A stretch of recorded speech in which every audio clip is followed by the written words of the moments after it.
Okay, आज हम next lecture की तरफ चलते हैं।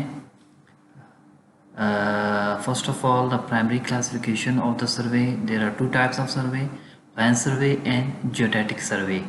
In case of plan survey, we take curvature. We don't take the curvature of Earth in consideration, but in case of geodetic survey, we take curvature of Earth in consideration.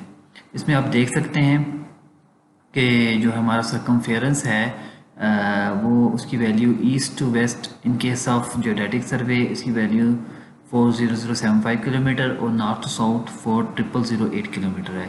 In case of हम plane survey हम देखेंगे तो diameter आ जाएगा। East to waste हमारे पास diameter की value 12756.78 kilometre है और north to south जो वैल्यू है 12714 किलोमीटर है। तो आपकी जो है ना वैल्यूज़ चेंज हो रही हैं प्लान सर्वे और जियोडेटिक सर्वे के केस में। नेक्स्ट, प्लान सर्वे पहले मैंने डिस्कस कर लिया। इन केस ऑफ प्लान सर्वे आप कर्वेचर ऑफ अर्थ को कंसिडरेशन में नहीं लेते। और in plane survey the earth is considered to be a flat surface and north south lines are assumed to be parallel. Calculation for plan survey are relatively simple since the surveyor is able to use plan geometry and plan trigonometry. Plan surveys, however, are made on such small areas that the effect of curvature may be neglected. American surveys put the limit at 250 square kilometer for treating the survey as plan. This is very important term. जो आपके plan सर्वे की जो limit है 250 kilometre square का अगर area हो आप उसको प्लान सर्वे के केस में ले लेंगे। अगर इससे वैल्यू ग्रेटर आ जाए तो उसको जियोडेटिक में ले लेंगे। In large scale mapping, adjustments are made for the curvature of Earth. For example, highways and railroads correction applied at regular interval of 1 mile to correct for the Earth curvature. Most of the surveys are sufficiently accurate for all but the largest areas. Survey of forms, subdivisions, buildings. In fact, most constructed works are plan surveys. तो ये बताया गया है कि आपके जितने भी surveys होते हैं वो प्लान सर्वेज होते हैं और हम मोस्टली इसी को कंसिडर करते हैं। और एक और बड़ी इम्पॉर्टेंट जो चीज़ है वो ये है कि अगर आप कर्वेचर के अलावा अगर आप जो एक और ड्रा करते हैं अर्थ के 11.5 माइल की इसकी लेंथ है तो वो 0.5 फीट जो है वो लॉन्गर होगी अगर वो प्लान में हम एक कॉर्ड ड्रा करें, ठीक है ना। तो ये एक एग्जांपल दी गई है इसकी समझने के लिए। देन सेकंड जो प्राइमरी क्लासिफिकेशन वो जियोडेटिक सर्वे है। जियोडेटिक सर्वे में हम कर्वेचर ऑफ द अर्थ ले लेते हैं और एरिया की जो लिमिट होती है 250 स्क्वायर किलोमीटर से ज़्यादा होती है। ओके, और इसमें जो है इम्पॉर्टेंट जो चीज़ है इसमें जो सरफेस जो होती है वो अब फ्लैट नहीं रहते बल्कि कर्व सरफेस अज्यूम करते हैं अर्थ की। Next, secondary classification. Primary classification तो आपके दो हैं, plane survey and geodetic survey. और secondary classification on the base of instrument use, chain survey, compass survey, plane table survey, theodolite survey, tacheometric survey and total station survey. Then secondary classification में जो first of all वो चैन सर्वे है। इसमें ये होता है कि आप डिस्टेंस को मेजर कर देते हैं बाय यूजिंग चैन। अब चैन के बाद हमारे पास जो है मैट्रिक टेप्स वगैरह आ गई हैं, हम टेप भी यूज़ कर सकते हैं, इसको हम चैनिंग कहते हैं। देन कंपास सर्वे है, इसमें हमारे पास प्रिज्मेटिक कंपास यूज़ होती है जिससे हम बेयरिंग मेजर करते हैं किसी भी लाइन की, सर्वे लाइन की, और इसमें हम चैन मेजर कर देते हैं डिस्टेंस मेजर करने के लिए। तो आपकी जो एंगुलर मेजरमेंट्स हैं वो आप मेजर करते हैं प्रिज्मेटिक कंपास से और लीनियर मेजरमेंट्स आप करते हैं टेप या चैन से। दैन प्लान टेबल सर्वेइंग, ये ग्राफिकल मेथड है सर्वेइंग का in which field works and plotting both are done simultaneously. तो ये भी ओल्ड मेथड है, इसमें आप प्लॉटिंग और सर्वेइंग जो है वो करते हैं फील्ड में साइमल्टेनियसली। आप रीडिंग्स ले रहे होते हैं एक एंड पे और दूसरे साथ साथ आप इसकी प्लॉटिंग शीट पे कर रहे होते हैं। दैन थेडोलाइट सर्वे, इसमें आपके पास एक इंस्ट्रूमेंट यूज़ होता है थेडोलाइट जो कि आपकी लीनियर मेजरमेंट्स में भी इसमें आप मेजर कर सकते हैं, एंगुलर मेजरमेंट्स भी आ जाती हैं, आप हॉरिजॉन्टल एंगल, वर्टिकल एंगल आप वो कैलकुलेट कर सकते हैं प्रिसाइसली।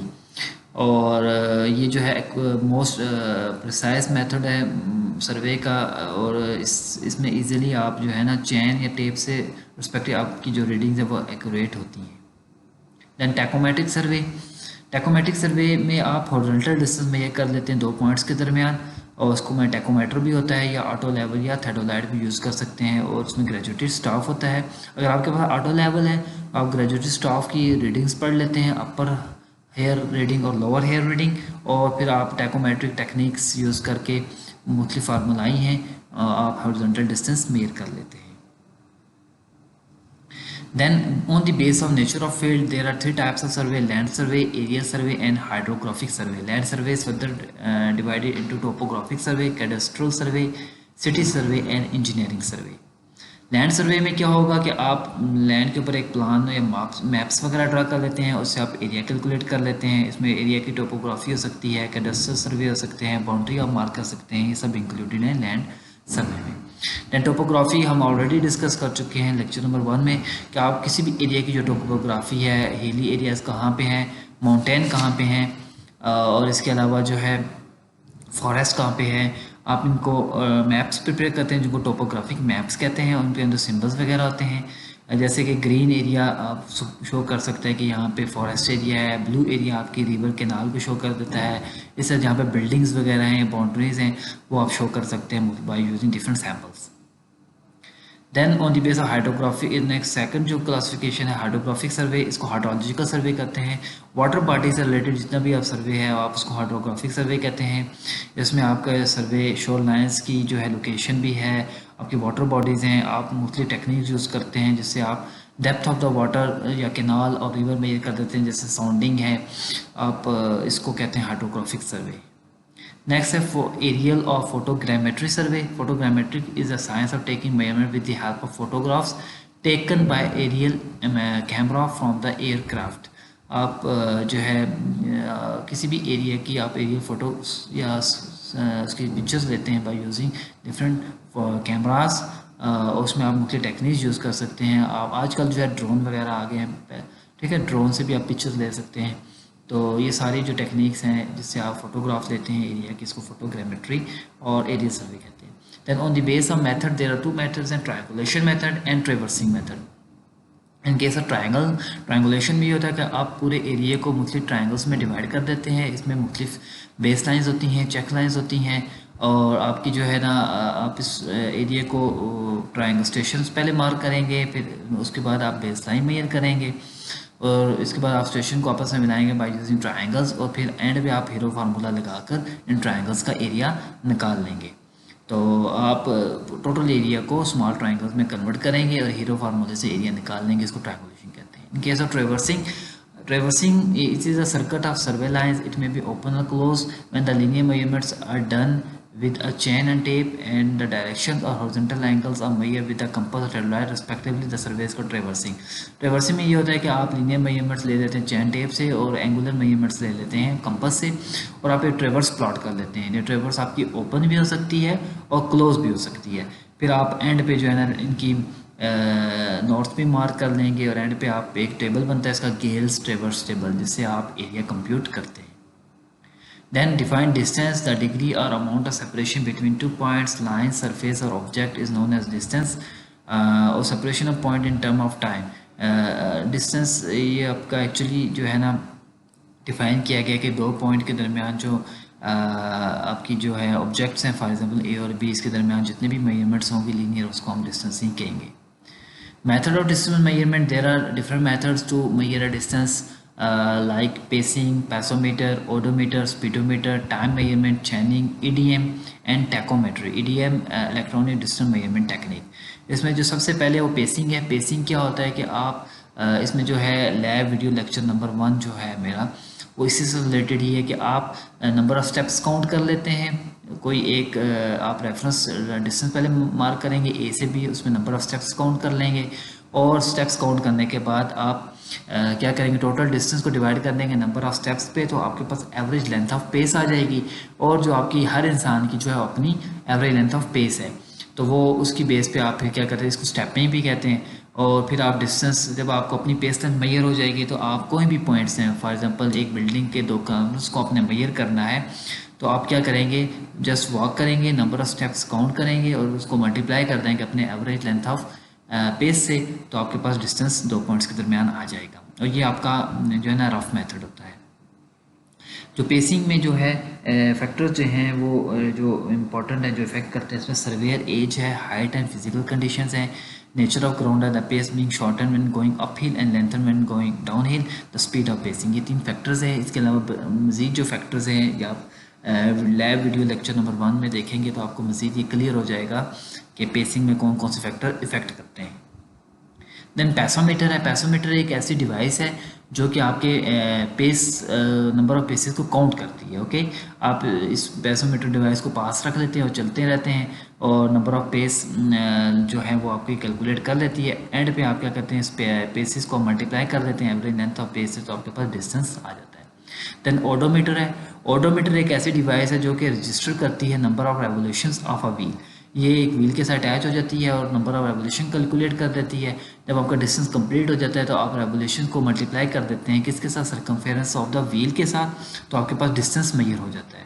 और ये आपका रूट अगर स्मूथ है, फ्लैट है, तो ये आपकी जो वैल्यू है वो अप्रोक्सीमेट अच्छे एक्यूरेट डिस्टेंस होगा, अप्रोक्सीमेटली वैल्यूज होंगे। लेकिन अगर इसमें अंडुलेशन है, अप्स डाउन है, तो ऑडोमीटर से जो डिस्टेंस होगा वो एक्यूरेट नहीं होगा। स्पीडोमीटर है। ये आजकल जो है मॉडर्न हर कार के अंदर एक स्पीडोमीटर अटैच होता है और आपकी जो है ना वो डिस्टेंस मेजर कर सकता है। इसमें आपके पास स्पीड आ जाती है और आपके पास वैल्यू जो होती है वो एक्यूरेट होती है।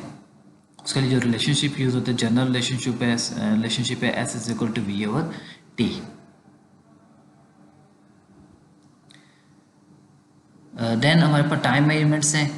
डिस्टेंस आर रफली determined by time interval of travel knowing the average time per mile for a person at work, the distance travel में भी रेडली ऑब्टेन। आप एक बंदा जो है यहाँ से 2 पॉइंट के दरमियान मूव करता है और वो टाइम अगर आपको पता लग जाए तो आप उससे भी डिस्टेंस मेजर कर सकते हैं। मतलब वो 10 किलोमीटर चलता है 1 घंटे में, तो 20 किलोमीटर कितने घंटे में चलेगा, इससे आप डिस्टेंस मेजर कर सकते हैं। या 20 घंटे में या वो कितने किलोमीटर चलेगा वो आप उसको इंटरपोलेट कर लें इस इक्वेशन को, S is equal to V over T को आपके पास आ जाएगा वैल्यू डिस्टेंस की, आप इजीली कैलकुलेट कर सकते हैं। यहाँ पे एक इम्पॉर्टेंट चीज़ है जो आपकी डिस्टेंस वेलोसिटी होती है वो स्पीड या वेलोसिटी एस ओवर टी होती है। ठीक है, S over T, V is equal to S over T. तो इसी तरह आपके पास हो जाएगा क्या नाम है, distance S is equal to V cross T. तो ये रिलेशनशिप थोड़ा सा यहाँ पे इसको आप देख लें, ये रिलेशनशिप थोड़ा सा इसमें इसको एक्यूरेट कर दीजिएगा। देन चैनिंग है। तो चैनिंग में आप ये करते हैं कि आप लिनियर मेजरमेंट्स यूज ये कर लेते हैं by use different type of chains. आजकल जो है इसकी जगह टेप आ गई है, इसको भी हम चैनिंग ही में लेंगे। और the term chaining was originally applied to measure a distance with the chain. The word taping to denote measuring distance with the tape. ये वही आपके पास वैल्यूज़ हैं, चैनिंग एंड टेपिंग का डिफरेंस है। देन नेक्स्ट जो आपके पास है chain, there are different types of chain. इसमें हमारे पास जो है इंजीनियरिंग चेन्स होती हैं, गंटर चेन्स होती हैं, आपकी मैट्रिक चेन्स होती हैं। मोस्टली जो चैन है वो 100 इसके लिंक्स होते हैं और ये एक दूसरे के साथ कनेक्ट होते हैं डिफरेंट सर्कुलर रिंग्स, और एंड पे इनके हैंडल लगा होता है जिससे आप चैन को पुल या पुश करते हैं। उसके अलावा इस चैन में आपके पास टैली मार्क होते हैं। टैली आपका जो 10 फीट के बाद हो सकता है 20, 30, 50, 60, 70, 80 नंबर ऑफ लिंक्स, जितने भी लिंक्स हैं हर उनके मल्टीपल ऑफ 10 के बाद आपके पास टैली लाजमी होगा। ठीक है ना।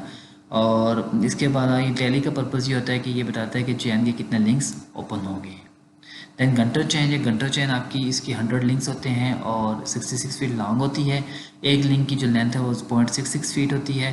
और इस गंटर चैन 80 गंटर चैन मिलकर 1 माइल बनाती हैं और 10 स्क्वायर चैन हो तो 1 एकड़ होगा और 4 रॉड्स, एक चैन गंटर चैन 4 रॉड्स के इक्वल होती है। इसके अलावा गंटर चैन को रीड करने का तरीका ये है कि 9.37 अगर चैन का मतलब है 9 चैन और 37 लिंक्स हैं।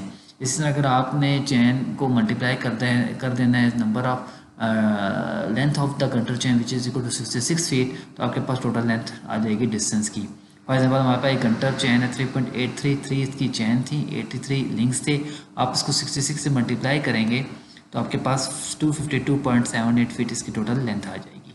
इसको आप मीटर से भी कन्वर्ट कर सकते हैं, सेंटीमीटर में भी ले जा सकते हैं by using different conversion factors. Then engineering chain है आपकी, इसके 100 फीट लॉन्ग होती है, इसके 100 लिंक होते हैं और हर लिंक 1 फीट का होता है। और इसमें जो है वही सेम मिलती जुलती है जस्ट लाइक अ गंटर चैन। नेक्स्ट आपके पास जो है मैट्रिक चेन है, ये आपकी मैट्रिक सिस्टम में 20 मीटर लॉन्ग होगी या 30 मीटर लॉन्ग होगी, उसमें 100 लिंक्स होते हैं या 150 लिंक्स होते हैं, और length of each link is 20 centimetre. और इसमें वही आपके पास टैली मार्क्स होते हैं, एंड पे आपके होल्डर्स होते हैं जिससे आप चैन को पकड़ सकते हैं, और इस पर रिंग्स स्मॉल होते हैं जो कि लिंक्स को एक दूसरे से कनेक्ट करते हैं।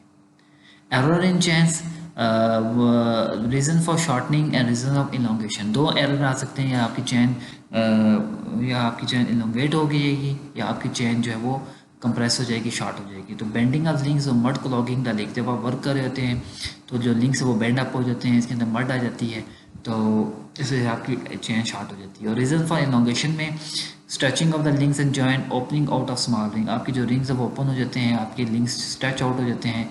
उसके लिए ज़रूरी यही होता है कि आप जब भी वर्क करें तो पहले चेन को चेक कर लें, इसकी लेंथ को देख लें, उसके बाद आप रेटिंग्स ले लें। एडजस्टमेंट ऑफ चेन, अब चेन के अंदर एरर आ गया, आपने इसको एडजस्ट करना है। If the chain is longer than the standard length then the chain can be adjusted by hammering back the flattened joints. अगर जो फ्लैट जॉइंट्स है आप उसको हैमर करेंगे ताकि वो क्लोज हो जाए। Removing some of the rings, आपने कुछ रिंग्स को रिमूव कर देना है। Replacing larger rings by smaller rings, adjusting links near the handles, closing the joints of the open rings. However, if the chain is short, it can be corrected by adjusting smaller rings by larger rings or inserting new rings and straightening the bent up links. और ये कुछ books हैं, chapters हैं, ये आपने इसको study कर लेने हैं। Thank you for your time and listening.